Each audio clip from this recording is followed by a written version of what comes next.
आले का तुम्ही? हा बसा बसा. हे घ्या. तो चेहरा कावर पडलाय. अहो तुम्हाला सांगू का, हे गोंधळाचं काम सोडून द्या. अगं काय बोलते लक्ष्मी.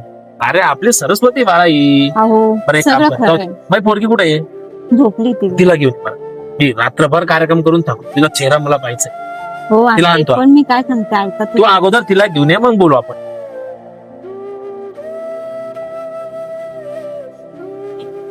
ऐका ना, भाऊजी आले. ते केव्हा आला? ते आत्ताच आले, थोडा वेळ झाले बाहेर बरं बरं, कुठे गेला? बाहेर गेले. काय बोलला का?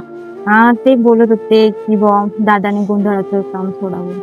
अगं तो आलाय ना, त्याच्याशी बोलतो, त्याला समजावतो. बाबांनी ह्या संबळावर लहानच मोठं आम्हाला केलंय. अगं जात आपली गोंधळी. अंबाबाईने हातात परडी दिली, गळ्यात कवड्याची माळ दिली, आणि काय लाजायचं या कार्यक्रमाला. नाही सगळं मान्य, पण मग आता त्यांना नाही आवडत. ते आता सिटीमध्ये राहतात, मुंबईला राहतात. त्यांना त्यांचे मित्रही त्यांना बोलतात, चिडवतात. बरं ठीक आहे, जाऊ दे. तू टेन्शन घेऊ नको, मी त्याच्याशी बोलतो. हिला जेव घाल, मी आलो, त्याच्याशी बोलतो. अक्षय ही बैस. केव्हा आलास तू? थोडा वेळ झाला दादा, मित्रांकडे गेलतो. मित्राकडे गेलो? हो.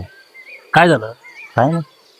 मला वहिनी सांगत होती मित्र की तू नाराज आहे, हो. गोंधळ करू नका दादा. हो. अरे येडा, तू सांग, आपली जात गोंधळी, आपण आपल्या धर्माचं काम नाही करणार तर कोण करणार बरं?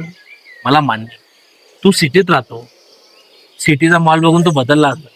अरे जोपर्यंत तुझे हातपाय चालतील ना बाळा, तोपर्यंत तू सिटीत काम करशील. ज्या दिवशी तुझे हातपाय थकतील ना, 5 घरं तू वारी मागितली ना, तरी तुझं पोट भर. ह्या गोष्टी लागायच नसतं. बरं जा तू फ्रेश वर हो, बघतो मी. अरे सावकाश, किती काड्या उचलशील. बरं जाऊ दे. आपल्या सावकाराकडे गोंधळ आहे, मी गोंधळाला चाललोय.